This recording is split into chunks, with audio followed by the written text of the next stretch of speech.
Okay, good evening, everyone. Good evening. We're going to start shortly. I want to give everybody a chance to jump on. I just changed my screen so that people who are wondering if they can hear anything or not should know that they are supposed to be hearing. So we will start momentarily. Glad to have everybody on the call tonight. Go ahead and check your volumes, all that kind of good stuff, and then we'll get going. So just a couple of housekeeping things before we start the meeting. First off is you are all automatically muted. That's okay. For most of you, the controls are down at the bottom. If you hover your mouse down to the bottom, you're going to see a couple of things. One is a chat bubble. And if you click in that chat bubble, you can type questions or any other feedback along the way. So let's start with type in there a yes or a no, whether you can hear me. Obviously, it won't be a no if you can't hear me, but hopefully a bunch of yeses will come up in the chat box. Awesome. Well, that's good to know. Wonderful. If you can make sure in your chat box, there's a little button there that you can choose whether you're sending it to the panelist or the panelist and participants. Go ahead and change it to panelists and participants. That way everybody can see your questions along the way, because obviously question that you have is probably a question that somebody else has. So go ahead and change that to panelists and participants. Awesome, great. You should be seeing my screen shared here, and we are gonna go ahead and get started. I'm gonna start by unsharing and putting myself on this screen to begin.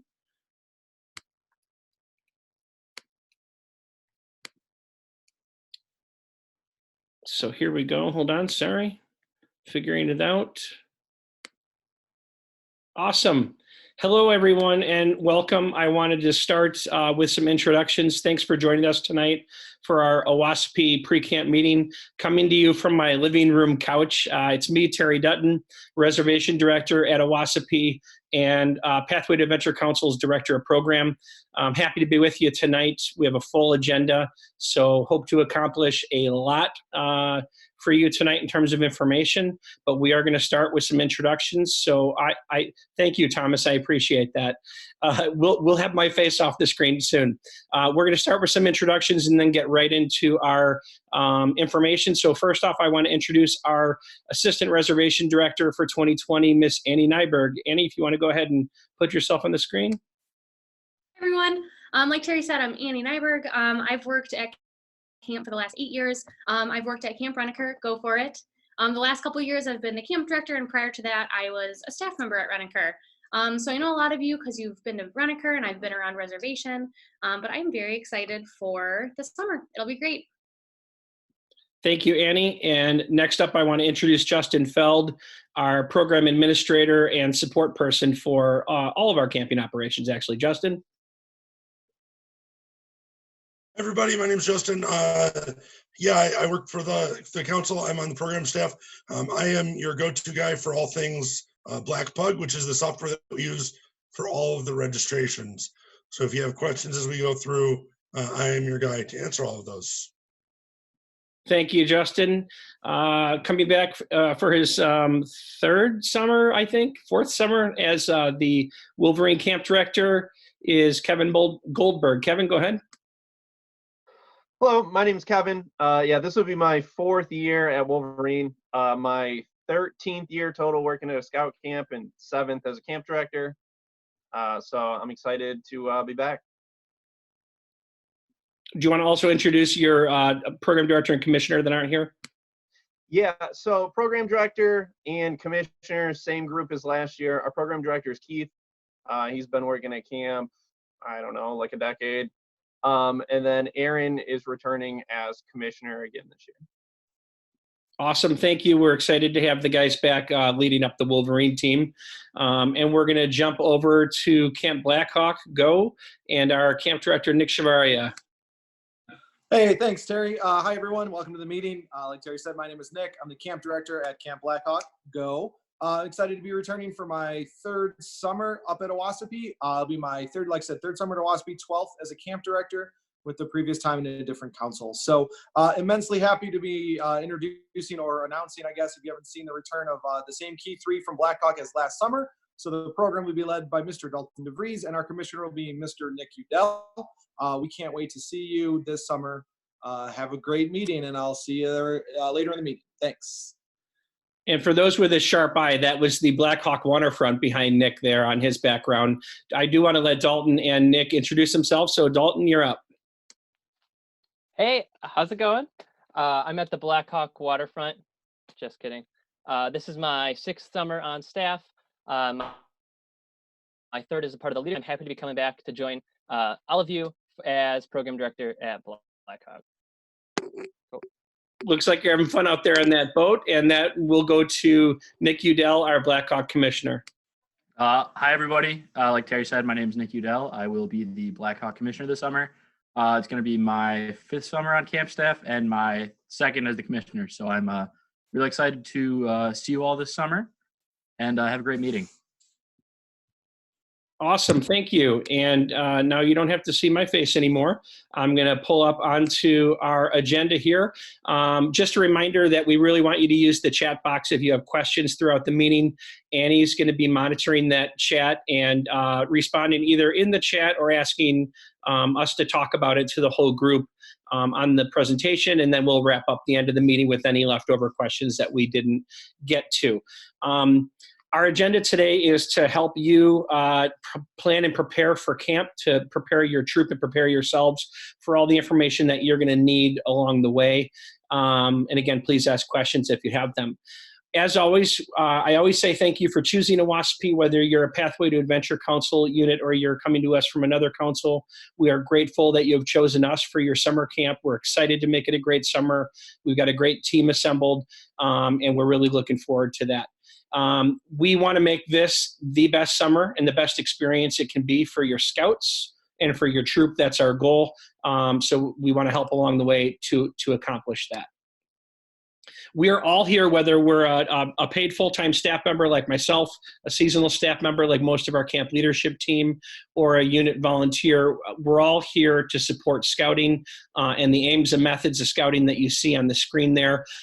Summer camp is a unique opportunity because if you think about a weekend camp out lasting a couple of days, when summer camp lasts a week, that's like several months of troop camping experiences. And we really want to capitalize on that with our scouts. And so use our program to supplement your troop program when you're at camp. I want to start by addressing the issue that's really front and center for all of us in our daily lives right now, and that is what's going on with the situation with COVID-19 coronavirus. And you can imagine that I've been thinking a lot about camp, and you can imagine the questions that I get about, is camp going to happen? The reality is that session 1 of Owasippe starts in about 12 weeks. And as we have seen in the last 5-7 days, lots changes fast right now. The simple answer is, I don't know. I don't know what's going to happen in 2 weeks, let alone 12 weeks. We right now are planning for camp. We are planning our program. We are planning our staffing. We're planning our food service. That's where our head is on planning for a successful summer. If you look at what our government is doing, what health departments are doing, everyone's looking right now at about 2 to 4 weeks out. We take our cues from those agencies. We take our cues from the Department of Health from the state of Michigan, the CDC, the school districts, and what they're doing.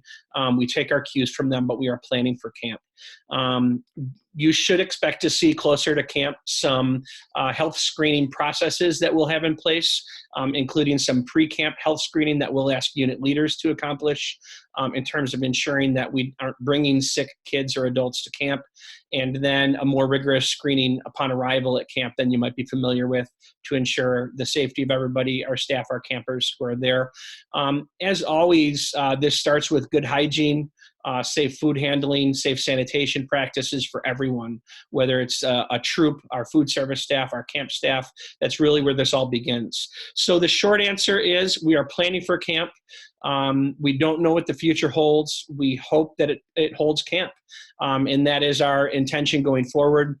I assure you that I will communicate with you any changes along the way if they come up, when they come up, so that you're in the loop.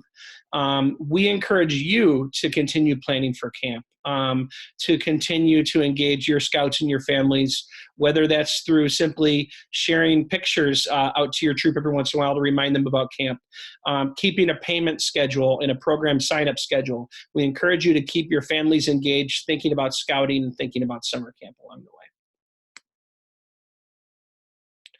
So we want to talk about some things that we're excited about and looking forward to this summer at camp.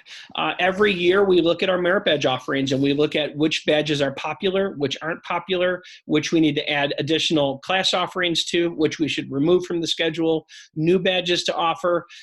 We've done that and we've updated and revised our merit badge schedule, and we're excited about how that looks. Last year, the Owasippe County Fair was introduced, and we received a lot of positive feedback from a lot of different folks about the county fair. We're excited to have that back. We'll talk more about that later in the slideshow. ATVs is one of our more popular programs, and we are excited to have more slots for scouts to sign up for ATVs, and we'll talk about that further in the slideshow. New boats. We have a couple of ski boats for water skiing merit badge, or excuse me, water sports merit badge and lake tubing.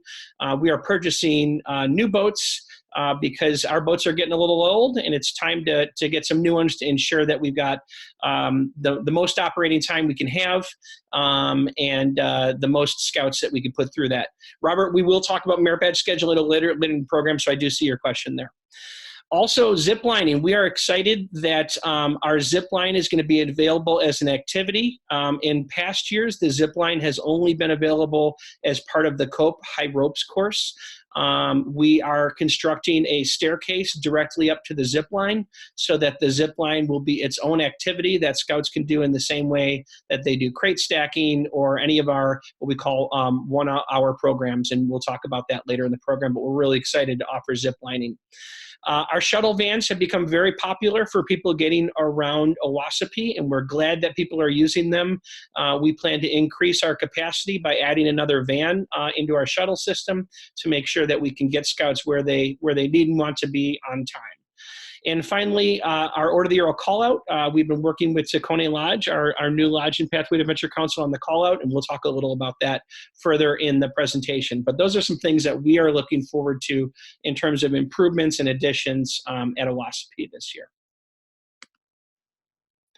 So first off, I want to mention that there is a ton of information we're putting across tonight, and we're putting it across pretty fast, and also in this online format, it's not always the most engaging format to get all the information. The Camping Resources page on the Pathway to Adventure Council website is the place that has every single document and piece of information that you're going to need for camp.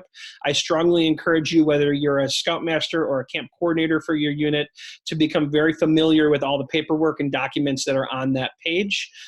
That's where everything that we talk about tonight can be found for you to look back at. And additionally, this is being recorded right now, and that'll be posted there as well if you want to rewatch parts of it later on for any information you might have missed.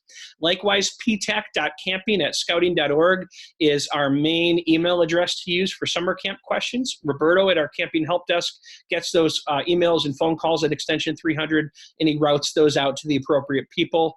So please use that email address and phone extension for your questions.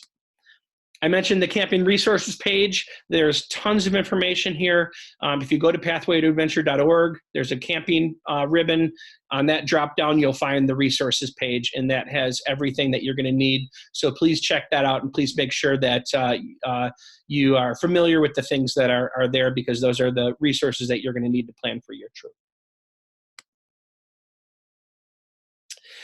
So the first thing I wanted to do is mention just a few pieces out of our leader's guide, which of course is on the resources page. First off is that our fee deadline is May 15th. That's when late fees kick in for our scouts and adults. And that the only exception to that would be crossover new scouts, those who are new to your troop since January 1st. They have until June 15th for their payment deadline. We did have the question, will we be delaying our payment deadlines? At this point, no. If that changes, we will communicate it. But again, we encourage you to maintain the payment deadline and make your payments through your online registration or with a check at the office by May 15th. And again, keep your troop engaged on that payment thought and payment schedule.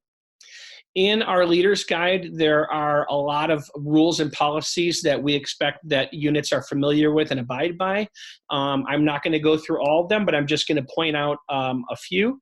First off of the leader's guide, all the contact information that you might need, both pre-camp contact information and then also at camp contact information, including a mailing address for people to mail your scouts or leaders at camp.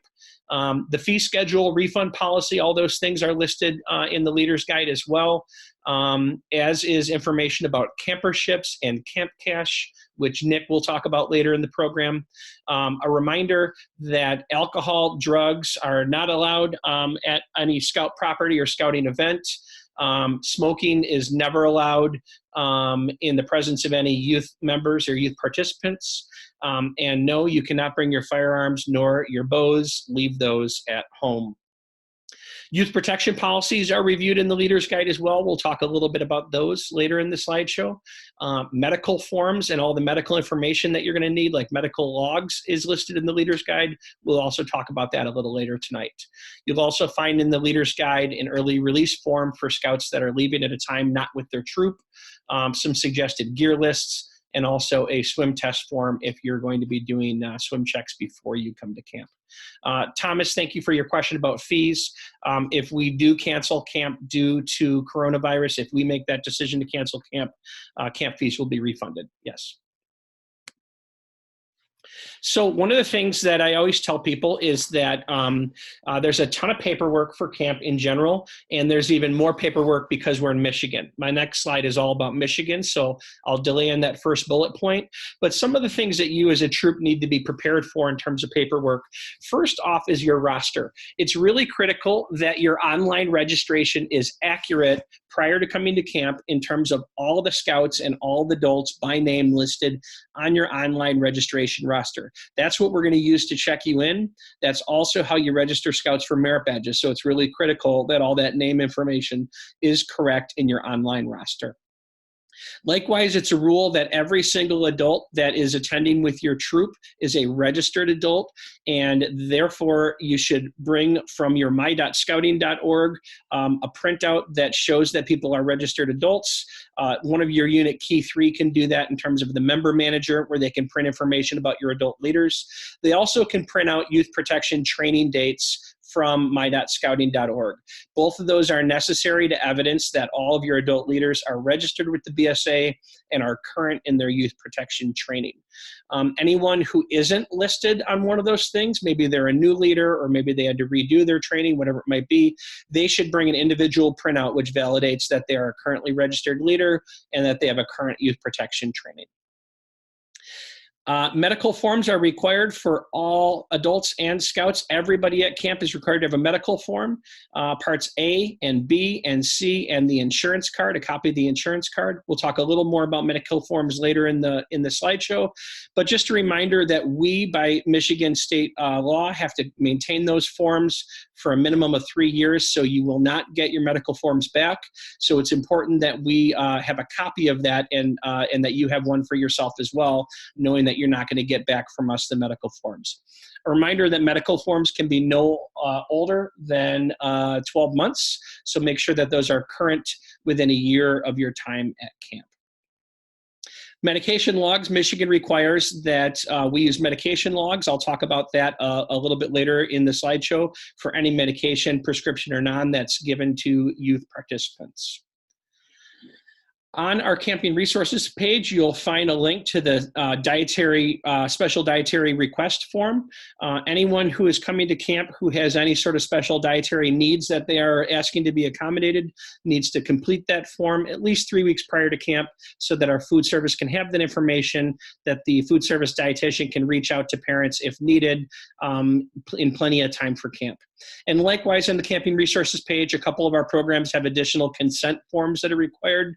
Our horse ranch has a consent form, and our ATV program has a consent form. So make sure that scouts doing those have those signed by a parent and that they bring those to camp when they come. So the state of Michigan, tougher paperwork in Michigan than a lot of other states. So if you've been to camps in other states, you might not be familiar with these things. These are unique to Michigan. First off, the state of Michigan requires that every adult complete a child abuse registry clearance from your state. Basically, that's from your state's Department of Child and Family Services, whatever it's called, which demonstrates that you do not have any findings of child abuse against your name and information. Every state handles this process differently. On the Camping Resources page, we have the link to several of our common states forms. If yours isn't there, you can look online, you can contact somebody at your state. Usually if you just Google your state's name and child abuse registry clearance, you'll find the information you need. Every state handles that differently. For example, in Illinois, the form that you use, the Illinois DCFS sends the results to us directly. But if you live in Indiana, there's a new form in Indiana, and that form goes to you, and then you need to send it to us. So the abuse registry form is something definitely to jump on right away. That is a one-time thing. If you've completed that previously and we have that on file, we still have that on file. You do not need to redo that. What we suggest you do is that you email ptac.camping a list of your adults' names, and we can validate for you whether or not we have those names in our spreadsheet of forms that we have received. DCFS is brutally slow, sometimes 8-10 weeks, so please jump on that right away if you're in Illinois. Jeff, you won't necessarily know that we've received it or not, so that's why it's a good thing to reach out and just email the leader names to us, and we'll confirm if we've received someone's or not. Michigan also requires what's called a positive reference form. This is on our Camping Resources page. This is something that you need to complete every year, but it's something that you bring with you to camp, and it's for every adult leader.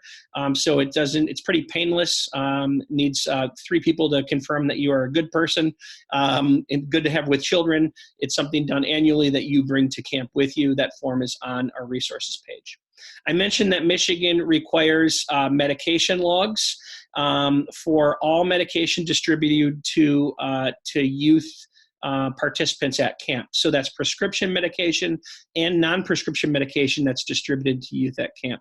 That log is available on our Camping Resources form in an Excel format if you want to prepare it prior to camp. Otherwise, we will have printed forms at camp that you can use at camp. We collect that at the end of the week. That is something that we're audited on by the state of Michigan, is those medication logs. So we are obligated to obligate you to turn that in and to maintain that. The other thing that I got scolded on last year from the state of Michigan when our state inspection happened is they always pick a couple of campsites to visit, and in both campsites we visited, she asked to look at medication process that troop had in place, and basically we are required to have the original prescription bottles for medication for youth. So if a youth uses a daily pill organizer, which is not uncommon at all, please make sure that the prescription bottles are also included there in that Ziploc bag along with the daily pill organizer. That's something that the state of Michigan has asked us to enforce with troops. So the original prescription bottles is an important component there. So I'm going to turn things over to Nick Shivaria, who's going to talk a little about prepping yourself and your troop for camp. Hey everybody, thanks Terry. So on the slide in front of you, you should see a couple bullet points. So I'm going to run through them. Like Terry said, any of the documents that we reference will be on the Camping Resources page. So first one, collecting payments and avoiding fees. Terry did mention some of those key dates. I'm going to reiterate from page 2 of the Leader's Guide. There are 2 documents on that resource page that anyone on the call should probably be familiar with, is the Leader's Guide and the Program Guide. So in the Leader's Guide on page 2, it mentions some of the dates. May 15th is our early fee deadline. So paid in full by May 15th to get those early fees. And then June 15th is for any your crossover or new scouts that have joined. So they'll have extended till June 15th to make those payments. So make sure you check those dates. You can make those payments either online or in a council office. Currently, PTAC's council offices are closed due to the situation Terry mentioned with COVID-19 outbreak. So we would suggest using Blackplug to make those payments online. It's a lot easier that way as well.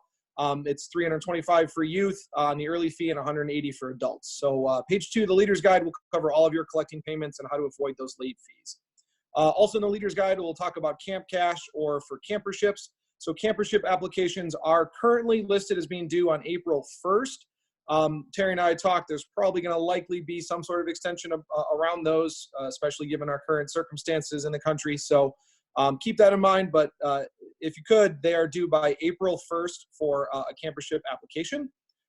For any of the scouts who have earned camp cash from any of their program sales, your popcorn sale coordinator should have been given a code that you can enter online to kind of apply that credit. Those go to individual scouts. So talk to your camp cash coordinator, your popcorn coordinator for the camp cash code to apply that to your scouts balance.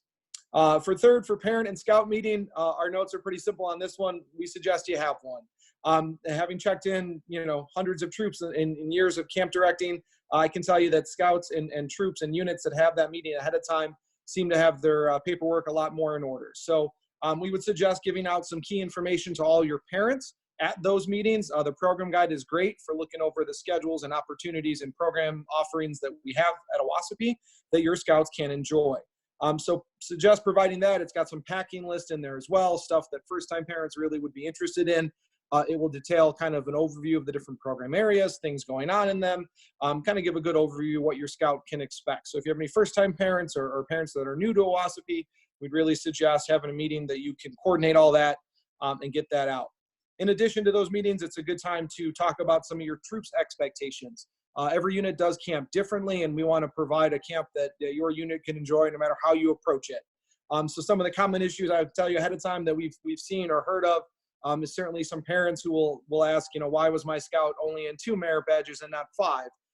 Some units expect their scouts to be busy all day, and others, want them to go out and enjoy camp and do some of the open activities. However you as a unit leader want to approach that, that's obviously your prerogative. We're going to provide as much as we can for you and let your scouts and you choose, what to partake in or what not to partake in. But I've talked to a number of parents, sometimes weeks after camp that look at their scouts records and say, how come my scout only earned 2 badges? And say, well, Mr. Dutton only signed him up for 2 or whatever the case may be. So a good meeting ahead of time to kind of go over all the expectations and schedules and things like that, as well as some other information that we're going to cover about, trading post cash and different stuff like that would be a good idea to have, a few weeks prior to camp. So our 4th bullet point deals with merit badge and activity sign up. I know there was a question earlier about it, so I got some key dates for you, and here they come. So first, you want to check out our program schedules. They are in the program guide. There are for both of the, I think Blackhawk's on page 18 and Wolverine is on page 19. So 18 and 19 in the program guide will give you the schedules, at least the merit badge schedules, which is oftentimes things that scouts want to get to right away. I saw there were some leader questions earlier about that. So check those schedules out, maybe at a meeting or however your troop approaches it, figure out what your scouts' first and maybe second choices may be. Obviously, some of those badges fill up quicker than others. That being said, some of the feedback from last year as we did these meetings, and then we had opened the online sign up and people had to kind of scramble to get their choices together. So we've pushed that back a little bit. So merit badge sign up and online sign up for all of our programs, including our merit badges, is going to open on Saturday, April 25th at 9 a.m. So it'll be Saturday, April 25th at 9 a.m. is the first time that you can log on to Blackpug and begin to put your scouts into or select for your scouts the programs and merit badges that they're going to participate in. Justin's going to cover that a little bit later in the presentation in terms of how to do that. If you're new to the program, don't worry, we're going to cover that in a second, and it's relatively self-explanatory, but we're going to give you a quick demo. But you can begin to do that on Saturday, April 25th at 9 a.m. I would draw your attention to page 20 of the program guide, which does list all of our prerequisites. Several of our badges and programs have some requirements that scouts either have to complete or be certain age or program fees, et cetera, that are associated with them. And so you'll find that in the program guide as well. Just be aware that, if a scout comes without those things, we're going to ask them if they have them. We may let them know, hey, you don't have a prereq. We'll continue to work with that scout in the class, but there are some things they should be doing ahead of time for some of the badges. And so, again, also consult that additional program fees. Some of our programs carry an extra fee to cover the cost of them. So please note, if your scout signs up for one of those or you sign up your scout for one of those, that your troops account in Blackpug is going to be charged, and we'll deal with that at camp. You won't deal with that ahead of time. So take note of that stuff. Last but not least, but for complete paperwork, Kevin, I know I'd asked Kevin earlier in the last meeting last week to chime in, but we both are on the same page for this. First, the more organized and put together, your paperwork is, the smoother your check-in process will be. We love talking to you, but we know there's a lot of units sometimes to check in, and we want to get you done as quick as we can. So suggestion from Kevin and I, as the two guys that kind of collect that paperwork, or oftentimes the first person you see when you get to camp, would be to first have that sorted by adult. I know Kevin and I talked about this part.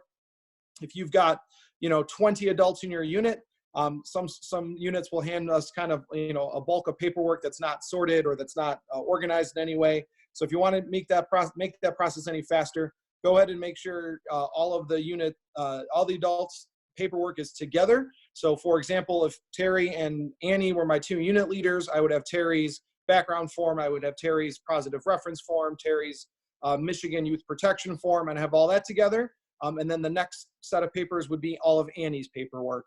Some units have thrown us all of it at once, and we have to sort it out. So sometimes it takes a couple minutes. Either way, we'll get you checked in and we'll sort it out for you. But if you want to make that process smooth and fast, be sure to have that stuff sorted in that way. Next, on the 6th bullet point on what to bring to camp, page 31 of the Leader's Guide, we try to construct a pretty comprehensive list of things that you may need to bring to camp, or that the scouts should be bringing to camp. So consult that, especially for first-time unit leaders and first-time parents. That may be something you want to direct them to. A couple, we'll call them hot button issues that have come up in years past in terms of units or issues that we've had to mitigate for you guys. Phones. Depending on where your unit's policy is, we adhere to that. So if your unit allows your scouts to have cell phones, then that's fine by the camp. If your troop doesn't allow that, that's fine too. Sometimes you'll find units that do things differently than you. So just make sure your troop knows ahead of time, especially parents, and what your expectation is as a scoutmaster. Will your scouts be carrying phones, or won't they be carrying phones? And what that's going to look like, so that there's no issues or questions, especially at camp. We've seen some issues, between, scouts and parents, and why their scoutmaster doesn't allow it or what have you. So just make sure communication is key on that one. Cash and debit cards for the trading post, another one that's come up. Our trading posts do collect cash. They also do take credit cards. They take Apple Pay. So if you have scouts that want to do that, I know parents have asked, I didn't know it was easy to send a credit card rather than, $40 cash. So we do we do use those or accept those in the trading post. So think about bringing those. The 7th bullet point, your tents or our tents. First, our commissioners from both sub camps, so Wolverine and Blackhawk, so Nick Udell at Blackhawk and Aaron Helt at Wolverine, will be reaching out to units sometime midweek, the week before you arrive. So if you're a session 2, we'll be calling you midweek session 1, just to check in, to say hi, and confirm a couple key details in the days before you arrive. I know Terry mentioned this our last meeting. Whatever unit contact you've got listed in there is who we're going to call. A couple times we've called the unit coordinator who's out of touch in terms of tents and cots and whatnot. So make sure that numbers or whoever you want us to call is listed in there. But we will give you a call. We're going to ask you a couple basic questions. First, we're going to make sure things are okay and see if you have any last minute questions. And we're also going to talk about equipment and what you're expecting when you arrive. Our practice generally is, if you're using camp provided tents and cots, we will set those up for you ahead of time, so you won't need to do that when you arrive. Some units do prefer their own troop equipment, which is fine by us, no offense taken. So if you would like to use your own troops' tents rather than the camp's tents, or your own cots rather than our own cots, or some combination thereof, just let that commissioner know when he calls you the week before, and we'll do our best to make sure everything's perfect for you when you arrive. I do want to make a quick note. Generally, we allocate tents as 2 youth per tent, and then we do our best to give adults tents. Some of the weeks last year, we ran into a problem which is a good problem, we simply ran short of equipment. We had some pretty high attendance, record-setting numbers last summer, so we did run short on tents a couple weeks for adults. So we'll do our best to accommodate. If you're looking for 1 tent per adult, we will do our best to make that happen for you. And again, if you want to use your own equipment, just let us know. So that's all for me on this slide. I'll double check the chat. Or Terry, did any questions come up, or Annie that I missed? One question. If we have adult leaders who want to use their own tents, but the scouts want your tents, is that okay? Yeah, sure. Like I said, when those commissioners call, just go in and let them know. The first thing they're going to do, typically, at least at Blackhawk, I'm sure Aaron does the same at Wolverine, is we're going to call you and say that we have, a record of 24 scouts and 4 adults attending, which means we have this many tents, this many cots.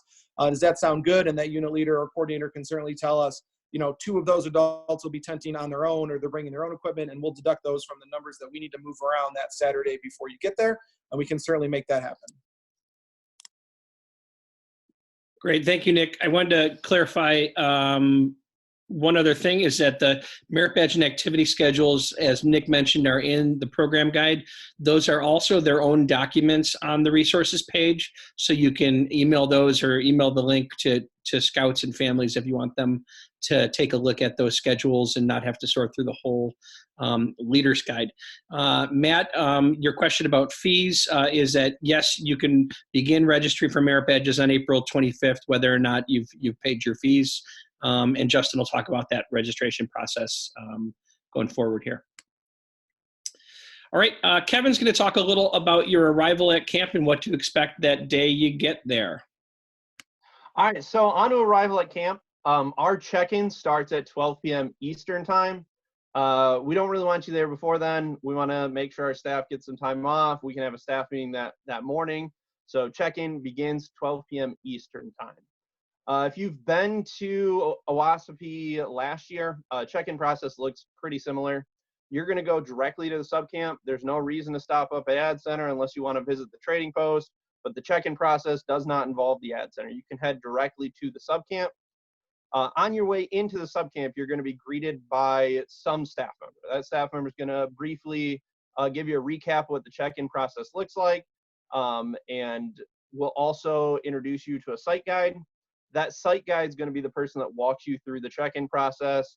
If you've got any questions along the way, that site guide should be able to answer most of them or tell you that's a great question you should ask at the leader meeting. That site guide is going to be with you the whole time. So you're going to head directly to the subcamp. You'll head to your campsite. Most of the troop can start getting set up. They can pick their tents. You should send the scoutmaster, and if the scoutmaster is not the person who deals with the paperwork, so if you've got somebody that's collected all the paperwork throughout the whole thing, send that person too. So 1 or 2 adults will come down to the camp office inside the subcamp. They will go through all of the Michigan paperwork that you guys just talked about. Really, the biggest potential hang-up in check-in is that paperwork. So sitting down before you come to camp, making sure that you have each element for each of those leaders that's on camp is going to make check-in go as smooth as possible. So that scoutmaster is going to go through it all with a member, either camp director or one of the assistants. Make sure that you're good to go. When we've got all of that paperwork checked out, we'll proceed on to the second part of check-in. So next slide. So after the scoutmaster has done all of the paperwork, he's going to gather his troop. You guys are going to come down for medical checks. So this is the point that everyone goes through, youth and adult, making sure that we have parts A, B, and C of the physical, making sure you're all good, giving you wristbands. If you're going to Blackhawk, you'll have a dining hall orientation. And then in both camps, you're going to have a swim check.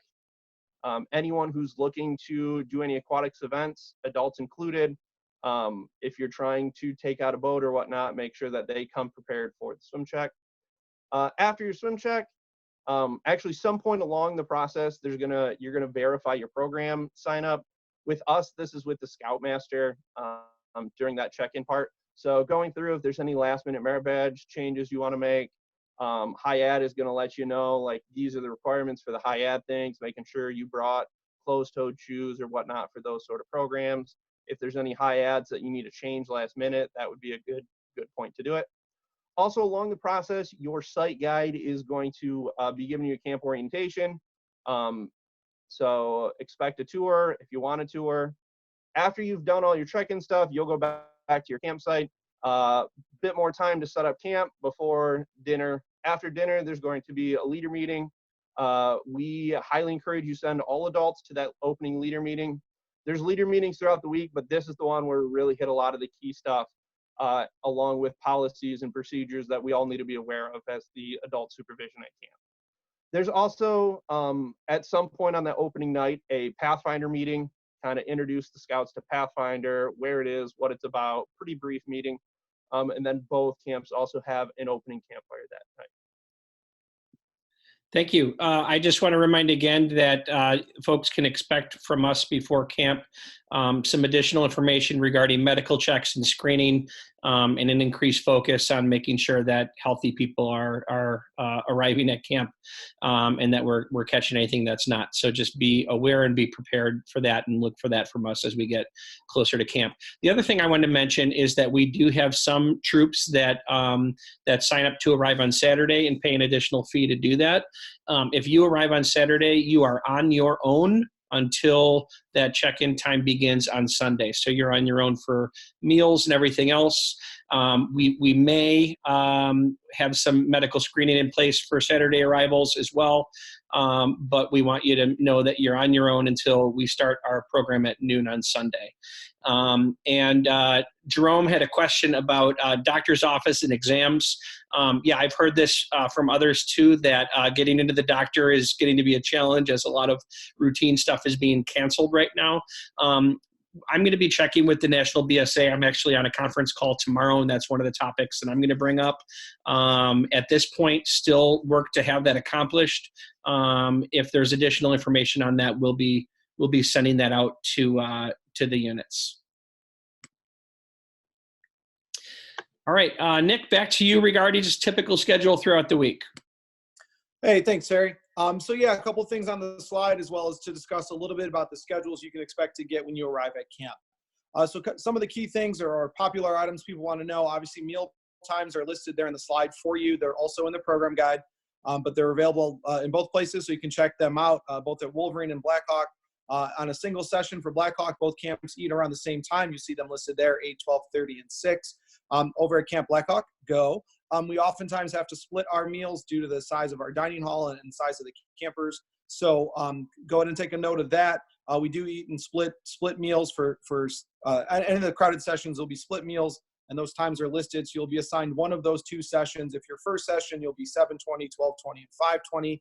If your second session, 8:10, 1:10, and 6:10. We try to, Dalton, Nick, and I, kind of as camp leadership, assign those sessions to units the week before, based on our numbers and based on proximity to the dining hall and the logistics of moving around camp to make sure scouts can get to their schedules as easy as possible. So we will make those assignments, and you'll be informed when you check in what session you will be.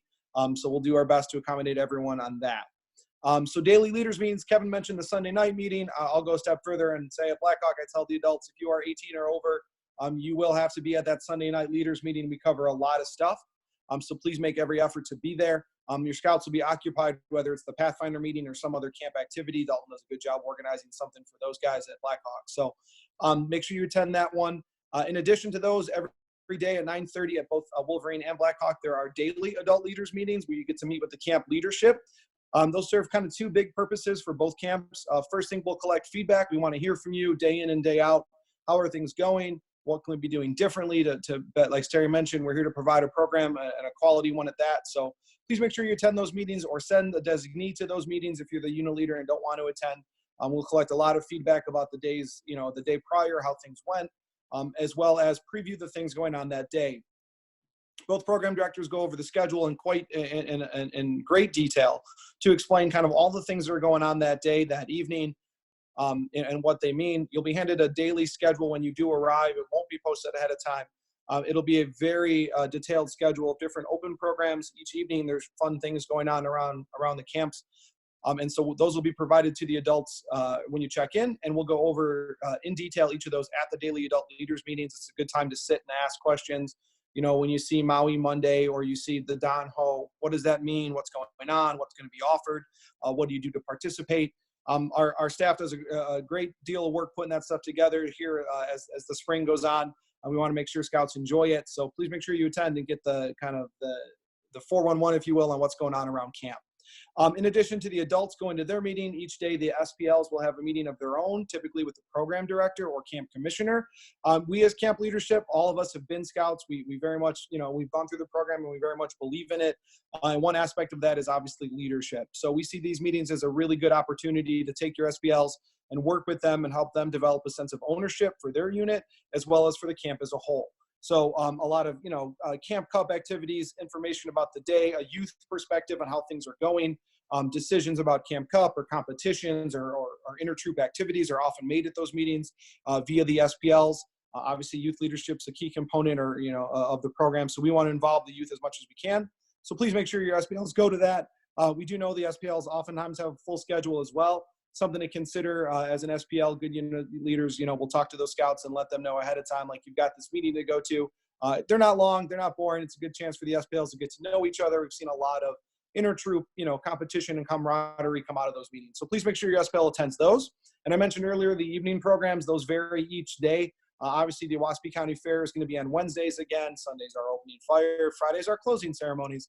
But throughout the week, there are a number of different activities that we task the staff with to develop, to come up, to create, so that your scouts enjoy themselves and aren't just in merit badges all week.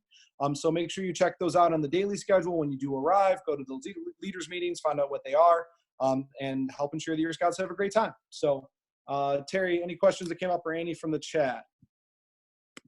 Nope. We have a couple of questions that we'll talk about. Okay, we have a couple questions we'll talk about when we get to this food service slide, but for now we are good. Oh, actually, one just came in. What time are the SPL meetings so we don't sign scouts up for activities at that time? Yeah, that's a good question. I'm going to defer to Dalton and Kevin on this one. I know that at Blackhawk, those do change each day depending upon the schedule, trying to accommodate, obviously. Sometimes there's some going-ons around camp that everyone's at, and so those flex around. Dalton, and we're still developing what those evening programs are going to be, and so we work the SPL meetings around those. I think they were typically, Dalton, I want to say around yeah, I think whether or not it was 2-session or 1-session dining, it kind of changed, but we prioritize scouts being in merit badge classes. So it's not like they're going to miss out on anything. They can come to the office and get that information, or we can figure out a way for them to get that. Awesome. Thanks, Dalton. Cool. Yeah, at Wolverine, I think it's 120. I know it's in the program guide. If that SPL is doing like a high adventure thing that cuts into that time, he can send a representative as well. Thanks, guys. But in general, they're not during the merit badge times, I guess is probably accurate. Andrea, regarding fees above, sorry, I did mention that one. So the final payment is May 15th. Fees do not need to be paid in order to sign up for merit badges. You can sign up for merit badges starting on April 25th. I'm going to jump into this camp program one, and Annie, you could tell me if there's anything there that I need to answer. No problem, Andrea. Regarding the camp program, as Nick mentioned, refer to the program guide for the full information, but a couple of notes that I wanted to reference. My life passion is to remove cooking merit badge from summer camp because it's not a summer camp merit badge, particularly requirements 4, 5, and 6 are very much troop and home-based. So just know that those requirements are not accomplished at camp as part of cookie merit badge. Our adventure bus schedule is built to accommodate the merit badge schedule and the activity schedule around camp. So scouts can count on that arriving on time and leaving on time. One thing that I want to point out, especially if you're new to Owasippe, is Owasippe is a big place. And so if your scout has 10:30 ATVs, for example, he can't take archery until 10:30 and make it there on time. It's just not going to happen. So you got to buffer the schedule if you're planning to travel around the property at all. So just be aware of that the schedule works very well, but can't work wonders in terms of some of that timing. You'll notice when you look at our merit badge schedules that there's significantly less merit badges scheduled for 4 p.m. We really encourage all of our campers to get out around camp to do the things that aren't just badges. So 4 o'clock is a great time to do that. A lot of our program areas have open time kind of all afternoon, aquatics, shooting sports, things like that. But in general, there's a lot less going on at 4 o'clock so that scouts can get around camp and have a good time with all that. The last bullet I wanted to mention on this slide here, as you can see, is that for the past several years, we've had a program relationship with Camp Gerber next door. Unfortunately, we're not going to be able to continue that in 2020. It's a very popular thing, and I'm sorry that that's not the case, but we were not able to work out to continue offering welding and metalworking at Camp Gerber in 2020. So just expect that and be aware of that. Annie, anything that you need me to answer there? Can you please just go into detail on whether or not there are some things available at some camps versus the other camps? For example, the waterfront. Yeah, so thanks for that question. Yeah, the camps are definitely different and have different program schedules. For example, there are no motorboats or sailing at Wolverine. So if you're a camper at Wolverine and your scout wants to take small boat sailing or take water sports merit badge or whatever it is at Camp Blackhawk, they can absolutely do that. But obviously they need to travel over there, whether it's on the shuttle bus or by leader vehicle. So when you look at each camp schedule, you'll see that, like for example, on the Wolverine schedule, there is a section that's called Black Hawk Waterfront. So those are the merit badges there that they could take. There are a smattering of other merit badges that are different between the two camps, frankly, just because of the, the preferences and the interests and the skills of the different program area staffs around the camp. Those are available for people to get to as well from one camp to the other. But again, you have to think about travel and whether or not you want to do that along the way. So hopefully I answered that. So the schedule is open and available for everybody, but if it's not in your camp, there's obviously travel involved. Terry, can I interject real quick? Please. I just want to make one other point that we ran into last year. If a badge is offered in your subcamp, you cannot sign up for the badge in the other subcamp. So if you're looking at swimming merit badge, just because that's what came to mind, and you're a Wolverine troop, you've got to sign up for the Wolverine offerings, even if they're different than the Blackhawk offerings. You got to have your scouts work around that. The only ones that you'll be able to sign up for are the ones that are not offered in your section camp. Thank you. That's a good point. Yeah. So the only things that get shared are the things that are unique to one camp or the other. Things in common are not programs that are available to campers from the other subcamp. Robert, mystery merit badge. It's a mystery to me. Dalton, do you want to talk about that now, or do you want to talk about that a little later in the program? There we go. I'll bring that up during Pathfinder program. Sounds good. So we'll talk about mystery merit badge in just a moment. Anything else, Sarah, or am I okay to move on? I think you're about to get to it. But basically, if somebody wants to sign up for a high adventure activity that takes place during a merit badge program, how do they navigate that? Yeah, good question. So one of our schedules that you'll find on our website there is what we call our outpost high adventure activities. We also call it our one-time programs. Those are things exactly like you're referring to there, like if you want to sign up for ziplining one time throughout the week. So you could do that a variety of ways. First off is the bulk of those one-time things, I believe, are offered in the afternoons. And Justin, chime in if I'm wrong on that. And there are less merit badges in general offered in the afternoons. So some scouts won't take merit badges the whole week, and they'll sign up for some of those one-time activities and then have open time to go shooting or swimming or whatever during. If it is during a merit badge, most of our merit badges have some time at the end of the week where scouts can have the opportunity to make up any missed work with their counselors. So our staff is really happy to work with scouts if they've missed a badge because they went on a canoe trip or anything like that. So I guess my answer is you could do it either way. You could not take a badge during that time, or you could just miss that one day that you're doing an activity and then work on that requirement with the counselor at another time later in the week. Anything else, or am I okay to start on this, Annie? You are good to move on. All right. So in general, our merit badge schedules, as we've talked about, are listed and available. And Nick mentioned that we also have documents that review the prerequisite requirements and the fees. Some of our activities and badges do have fees. Please note if it's a prerequisite, that simply means that we're not going to be instructing it at camp. So a scout can do it before camp, a scout can do it after camp. We're not going to be doing it at camp. We do not use blue cards as part of our structure at Owasippe. All of our registration for badges is done through your troop registration, and that's how you sign up. You can, through your troop registration after camp is done, you can print blue cards out of the system. You can pull a report that uploads directly into Scoutbook after you pull it. So we don't use blue cards. If you're a troop that requires blue cards, we'll do them, but it's not part of our process, so it's kind of secondary to what we do in terms of our records. When you leave camp at the end of the week, you will get printout records of all your scouts' badges, and you'll have access through your online registration after camp to go back and pull reports or print merit badges or anything that you need to do there. I mentioned the high adventure and one-time activity schedule. And then also we have the Ultimate Owasippe Adventure, which is our offering for our older scouts who are at camp, maybe who have been through camp a few times and done a lot of the merit badges already. The Ultimate Owasippe Adventure is a great way to see a lot of the camp that you wouldn't typically see if you're at Blackhawk or Wolverine all week. An opportunity to fish in some pretty unique places, to see different parts of the property through hiking, some historic firearms shooting. Pretty neat program. The information flyer for that is on the resources page. And just of note that that program requires a horse ranch waiver for participants.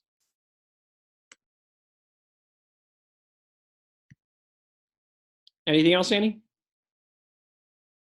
Nope, you're okay. All right, great.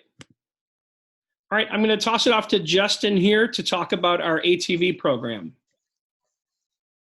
Sure. So we've the ATV Safety Institute, which is our sort of the governing body of the ATV program, has instituted a new, what they're referring to as an S course, which is a sort of an accelerated course, which involves just the riding parts of our ATV program. So the traditional course, which is what we've offered in the past, will still be offered from 9 to 10:30 or 10:30 to noon all week. So that means if they're signed up for it, they're taking it all week. And that will cover everything they need. So other than bringing a waiver and the appropriate clothing, they don't need anything else. If they'd like to sign up for the S course, it's only for one day from 2 to 5. So it's a 3-hour program, Monday through Thursday. They can pick one of the days. There's an online training they'll have to do beforehand that I believe takes about 2 hours. I took it, but I already knew what I was doing, so it only took me about an hour and 20 minutes. But for a scout, it'll be maybe 2.5 hours. It's an online training. They complete a little quiz at the end, and that gives them a certificate. They have to bring that certificate with them in order to take the class. But that gave us the opportunity to offer several more spots for badges or for participants. And because ATV is so popular, we wanted to make sure that we could do that. So you're going to have 2 different options to sign up. The nice thing about the S course, the one-day course, is if they take it, say, Monday from 2 to 5, for the rest of the week in the afternoon, they can sign up for trail rides. Their class will include a trail ride at the end of it, but if they want to do more, which most teenagers do want to ride ATVs, shocking, yeah, they can do that. Just a couple of notes about that. They do have to be 14 years old in order to do it. They do have to have a waiver, and S-Course participants do have to have that online training done and bring that certificate with them to class. They can turn that certificate and the waiver in during check-in so that it doesn't get lost in the few hours between check-in and their first class. There are trail rides available for people that are already certified. We do need scouts to bring their certification. We do have some records, but realistically, it would be much more helpful if they brought their own, because we've run into that before where we don't have record of someone taking the class. I don't think it's come up yet, but just to address it, adults can take the ATV course. They do have to be certified if they want to do trail rides. However, they won't be able to sign up for that until they arrive at camp. We give scouts every opportunity to take the spots first and then open it up to adults. So if you want to go on a trail ride and you took the class last year or a year before, bring your card. If you want to take the class, you might get lucky and find an open spot, and we can do that as well. Terry, I think I addressed all of it. Andrea, it is not feasible to do the UOA and an ATV program. Thank you, Justin. Yeah, and obviously Justin answered. Boy, that person's got an interesting name. Their name is Galaxy S10. Huh. But thank you for answering those questions. And then the other questions that came up is, can scouts take more than one trail ride if already certified? Definitely they can. And again, as long as they bring their certification with, they can sign up for more than one trail ride. They can sign up for as many as they can fit in there. All right, on to our Path Year First Year Camper program. And we're going to toss it off to Dalton here. All right, great. Yeah, Pathfinders. It's a fun, exciting week for first year campers. The purpose is to, prepare them to be an active member of their troop. It introduces them to the reservation and all the variety of program that we have here. And really it's just a fun week that instills them in the ideals of scouting. The program takes place from 9 a.m. to noon, and then from 2 o'clock to 3. During that specific time, they'll be able to work on their scout to first class rank requirements. Those requirements are things like scout skills, swimming requirements, first aid rank requirements. And then, let's see, from 3 to 5 p.m., they'll be able to explore the open programs. So those are things across reservation that Terry mentioned before, like swimming, shooting, handicraft, boating. Pathfinder area is hosting merit badges from 3 to 5 p.m. as well. So those are open. I think they're different, but if between Blackhawk and Wolverine. One question that arose earlier was what was mystery merit badge during that time? Mystery merit badge is something that will be announced daily. It's not something that scouts have to sign up for. So in the dining hall, there'll be an announcement that like, hey, if you want to earn this simple merit badge, you can come on down today and earn it. It'll only take that one class period. I believe it's from 4 to 5. And it's something that's only a few requirements. They could do a project and walk away with a badge. The purpose of that was really so that scouts who are in the Pathfinder program could both experience the open programs and still walk away with something. The swimming merit badge time, if a scout doesn't have their swimming merit badge classification, they will be signed up for an instructional swim class during that same period. So I believe you can sign up for that online to kind of encourage your scout to work towards making their swimming classification and then also, perhaps catching up to the swimming merit badge class. The Pathfinder staff doesn't sign off on any rank requirements in the book itself. What we will provide is a list of all the activities that your scouts have participated in, so that then you can go back to your troop and determine if they have met those requirements to your satisfaction, and then one of the leaders can sign off on their books. A detailed flyer of all of the programs for Pathfinders is on that camping resources page. There's a different one for Blackhawk and Wolverine, and it kind of goes over everything I just talked about, and then lists on the backside what specific open programs would be good for a Pathfinder Scout to be able to participate in. Thank you, Dalton. A couple of common questions that come up regarding Pathfinder. First is, do I have to sign my first year scouts up for it? No, this is a program option for you. We think it's great. We have had a lot of positive feedback on our first year program. We encourage your first year scouts to sign up for it, but it's really whether your troop chooses to or not. Another question that comes up commonly is, can they go just the morning or just the 2 to 3? No, it's the entire time. It's 9 to noon and 2 to 3. And then the last thing I wanted to clarify is that swimming merit badge is part of the Pathfinder program. So when your scout signs up for Pathfinder in the online system, they are automatically signing up for swimming merit badge. And as Dalton mentioned, if they are not able to pass the swim test, we have a group of them who focuses on instructional swim with the goal of passing the swim test. For the benefit of the group, there was a question there about swimming. At Wolverine, the swimming takes place in a pool and the boating in a lake. And at Blackhawk, the swimming is all in a lake and boating is all in a lake. Be interesting to see boating in a pool, but boating's in a lake. And then the other question in here that came up in the chat is the Pathfinder merit badges. Yeah, just to confirm, the 3 o'clock and 4 o'clock Pathfinder merit badges are open to all scouts, not just the first year campers, and some of them frankly are probably not for the first year campers. Cool, thank you for clarifying. Thank you.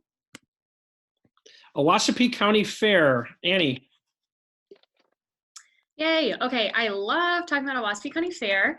If you were at camp last year and you loved Owasippe County Fair, send me like some exclamation marks in the chat, like some smiley faces, show everyone who's new how great it was. If I don't get anything, I'll be a little sad, but that's You can raise your hand too. Oh yeah, you can raise your hand. Oh, okay, now they're all coming in. That makes me feel better. So Chief Owasippe weighing in on Owasippe County Fair. How cool is that? So Owasippe County Fair is a really cool night. The entire reservation comes together on Wednesdays of every week, and we have a meal together on the Ed Center lawn, and it's basically like a big county fair. So we have carnival games and activities. You can get a bunch of fried food. You can play games. It's for kids of all ages and abilities.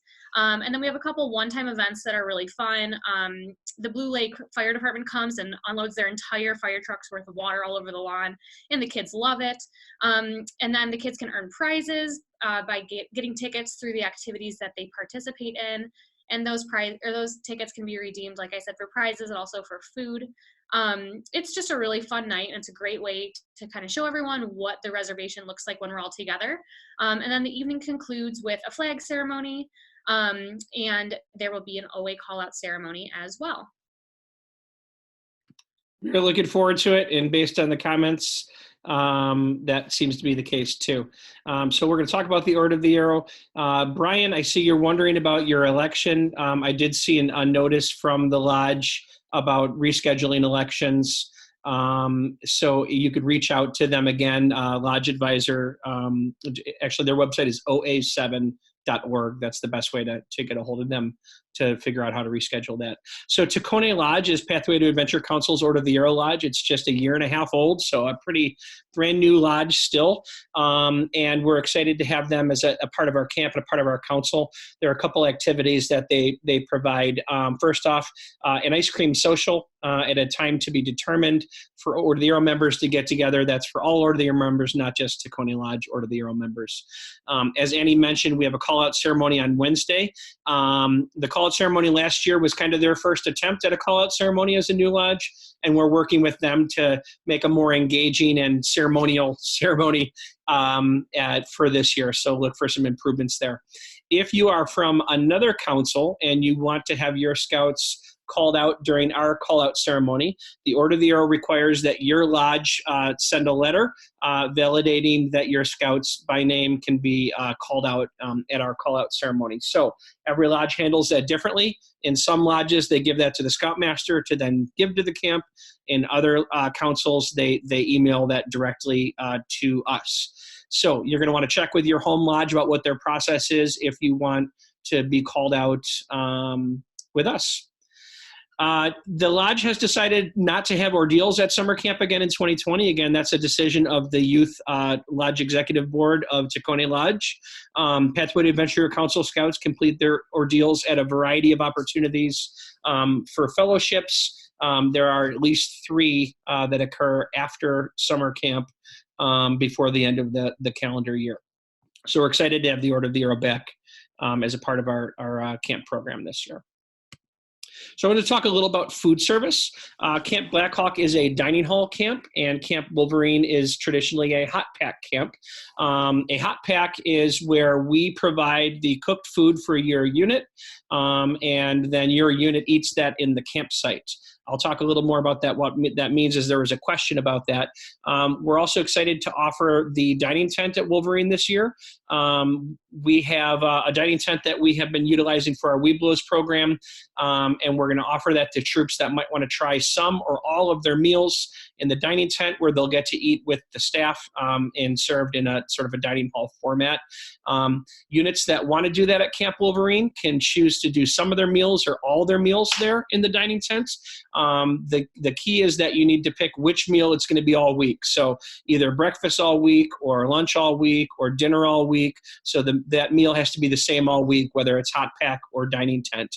In your online registration, Camp Wolverine units, that's where you'll indicate whether you're doing hot packs or dining tents or a combination, and be able to select what that combination is. Someone had asked what hot packs look like in terms of the meal service. So pretty simply, your unit is responsible for bringing personal eating gear, drinking gear, and dishwashing equipment and supplies. We provide the food and the serving utensils. And so that food comes to you prepared in what's called Cambros, which are heated bins that have hotel trays in them. So it's in bulk. It's not in individual portions or anything like that. You serve that out to your scouts and then return all the serving trays and serving utensils to us. And then the troop is responsible for their own dishwashing and dishes there in the campsite. So hopefully that answered your question. The other question that came up that someone said is with regard to COVID-19, were we considering closing the dining hall at Blackhawk and having everyone eat in their campsites? So I can tell you not at this point. No, that's not a consideration that we've given. And frankly, that presents an equal number of challenges. regarding that presents an equal number of challenges to a dining hall because you've got questions about dish sanitation, about food handling in the campsite, food temperature. The state of Michigan, frankly, is already not very keen on the eating and washing dishes in the campsite. So we've not discussed that in a formal sense, although it's been an idea that has been tossed around with a few people. I would anticipate that if there's a requirement that we not eat in the dining hall, we would also have a requirement that we not have anyone touching any food at all, also known as camp not happening. So just a thought that there's complications to either method there. Yes, there's access to water in all the campsites. Annie mentioned the Owasippe County Fair, and I also have already mentioned the dietary request form, which is on our camping resources page. Please make sure that you communicate that to families. Frankly, it's unreasonable to come to camp and expect to be accommodated without prior notice about any accommodations. We also have a few units here and there that do their own thing for food service. They do a true patrol method where they shop for food at the grocery store and they cook and clean all their food in the campsite. If your unit does not use our food service, we do offer a credit back on the cost of camp. If that's you, please send an email to ptac.camping@scouting.org, and I'll just let you know process-wise how we do that in terms of the fees and the registration. It's not a lot of units, but if it's yours, please let us know. Annie, was there anything else in there in terms of comments or questions that I need to answer?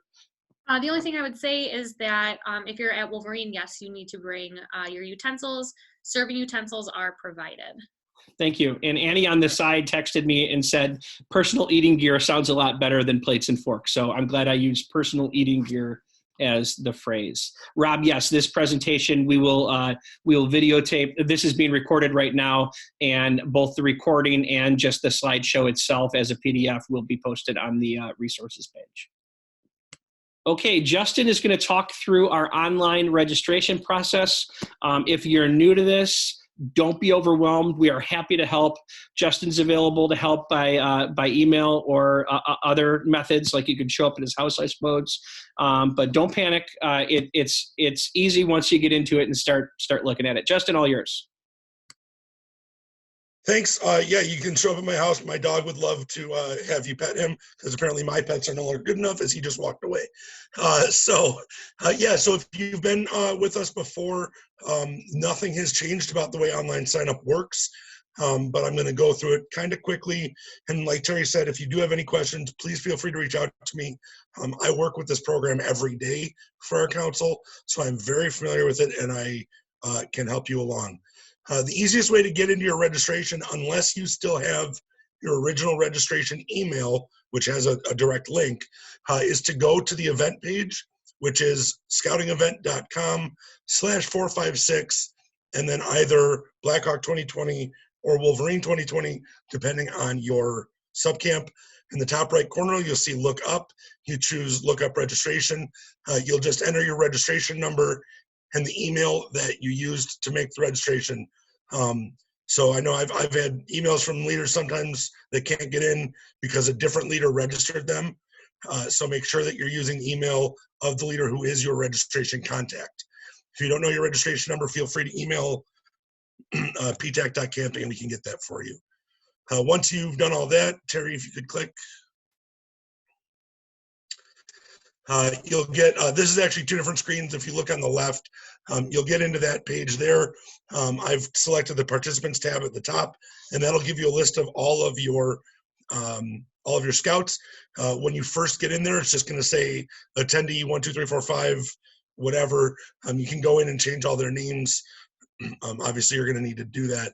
So you can select anyone. You can see on the left there, I selected David Nelson, which this is from 2018, so we already had classes. But once you select the name, you click Update Information, and that's where we get to the one on the right-hand side.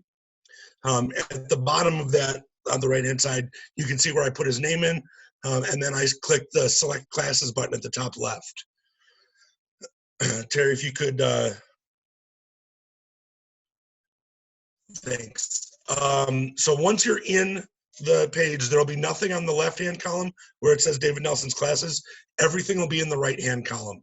I've circled that little drop-down box there because the easiest way to get through all of your registrations quickly is to make sure that you go into that drop-down and change it to Owasippe week-long classes and ignore the single event programs for now. The week-long classes are all of our merit badges. COPE is in there, and the ATV program that's a week-long is in there. So you want to select week-long classes. Anytime you select something, for instance, if I were to select canoeing there on the screen, it would move itself to the left-hand side, meaning that the scout has been registered for it, and anything else that would conflict with that time disappears off the screen. So you won't be able to intentionally or accidentally double book someone.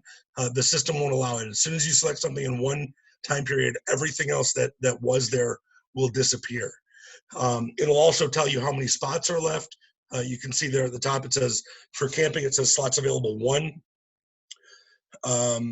Yeah, so as you select things, they'll move over to the left. That means the scout is registered. Whoa. Oh, this is the next slide. Thank you. No, you're good. Sorry. Once you've done all your registrations for the classes, for the merit badges, the single event programs, which are things like lake tubing, horse trail rides, the accelerated ATV class, things like that, are all going to be under the single event programs dropdown. These will all allow you to double book with merit badges. So you want to make sure you're paying attention very closely to the times and the day of the class that I've got circled there. I use lake tubing as an example because there are a whole lot of lake tubing offerings. So you want to make sure that you are selecting the day and the time that works for your scout. And it also shows the fees and number of slots available, things like that for single event programs. Go ahead, Terry. Awesome, Sorry. thank you. So just a reminder that April 25th, 9 a.m. Central Time Zone is when registration opens up. As Justin referenced a couple slides back here, when you're in your registration, you got to enter names because obviously to select classes, you got to know who you're selecting them for. So you can edit that information later, but definitely do that. And again, to get to your registration page, as Justin mentioned, if you have the email that has the direct link, you can use that.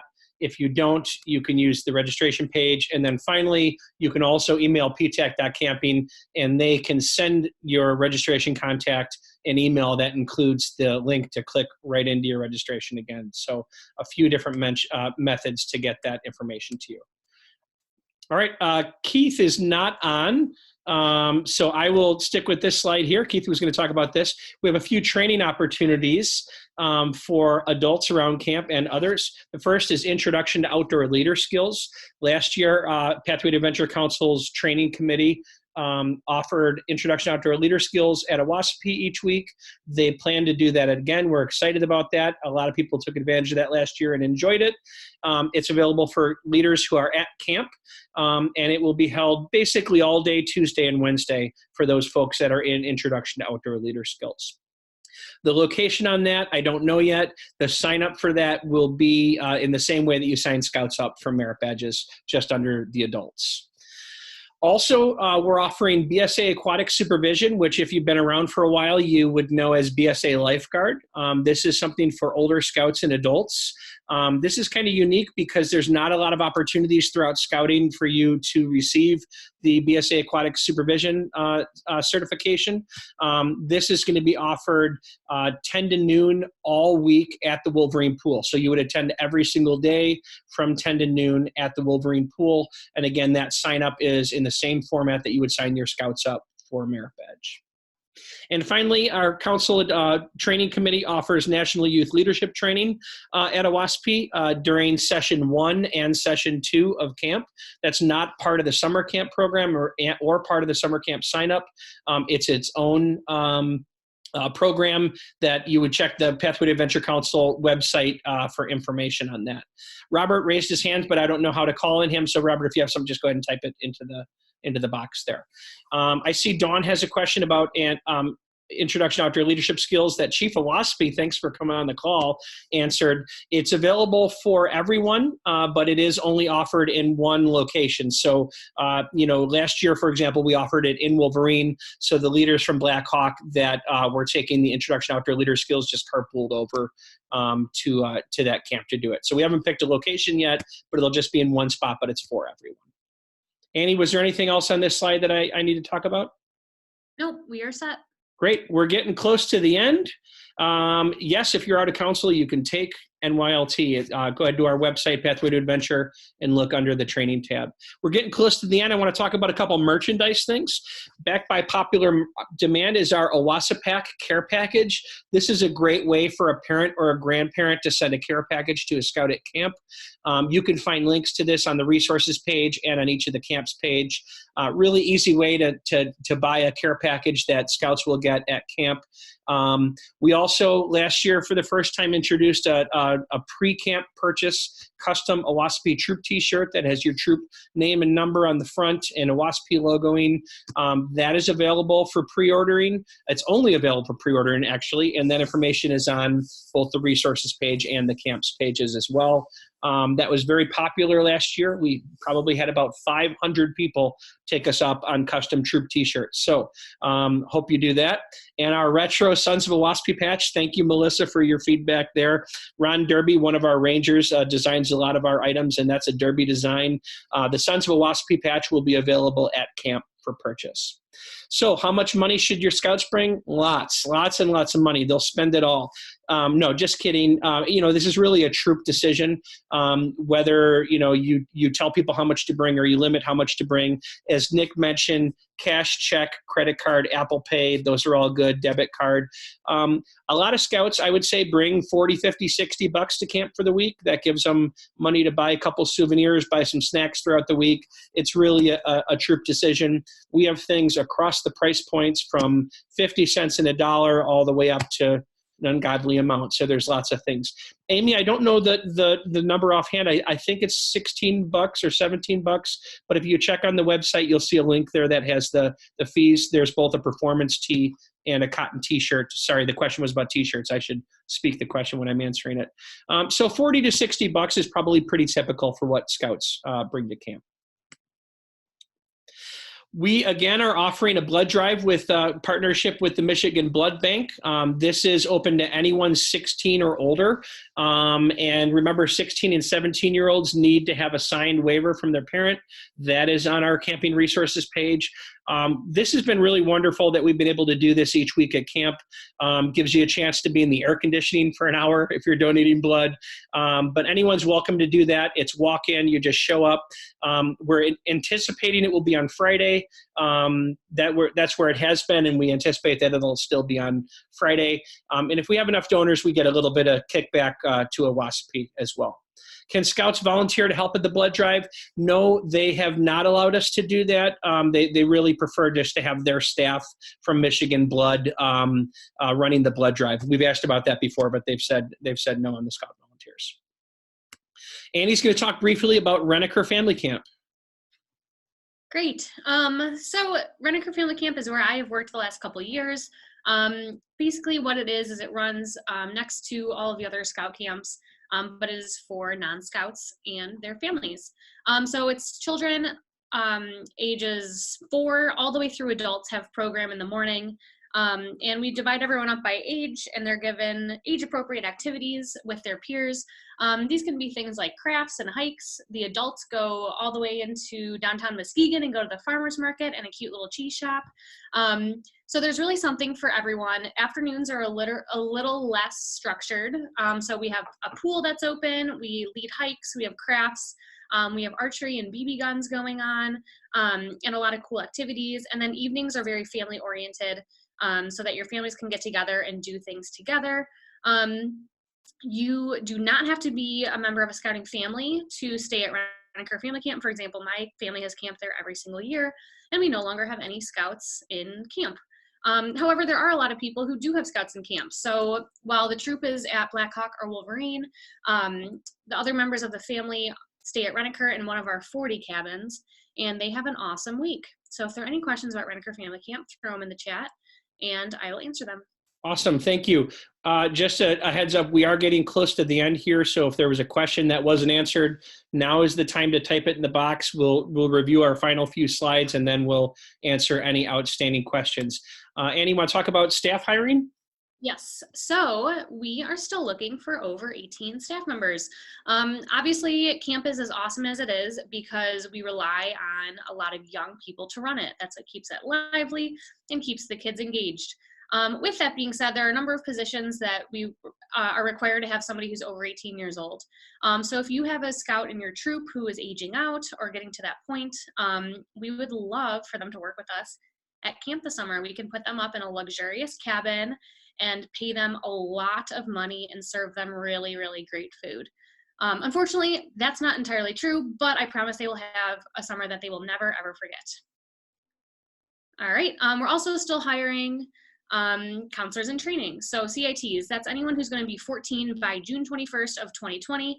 And for both 18-year-olds and CITs, they can apply online at the PTAC website under the camping section. And those people will be at either Blackhawk, Wolverine, or Renneker. There is a question in the chat. Can Renneker families do any horseback riding? Absolutely. There are pony rides offered at Renneker every single week. And they can also sign up for horse trail rides. Okay, we're also looking for volunteer commissioners. So that is somebody who basically helps the camp staff throughout the week. You would report to the camp commissioner. We have housing for you, so you would not be staying with your troop. So that's a big thing that we had to change a couple years ago. This is not a free week at camp. So you have to decide if you're going to be a volunteer commissioner or if you're going to be attending with your unit. Again, it's really fun and you get to hang out with the staff in kind of a different way and see us like behind the scenes and do some of the fun stuff. If you're interested in that, please send me an email to annie.nyberg@pathwaytoadventure.org and I will get you the information you need. Awesome. Thanks, Annie. So we are getting to the end and we're going to answer some questions here. I just want to remind everyone, most everything is right here on the resources webpage. So please get to know it, get to know the information, especially if you're the coordinator or the scoutmaster. Please share those resources as appropriate with others in your troop too. We are here to help. We want to make sure that your pre-camp planning goes smoothly. We want to make sure that your summer camp is an amazing experience.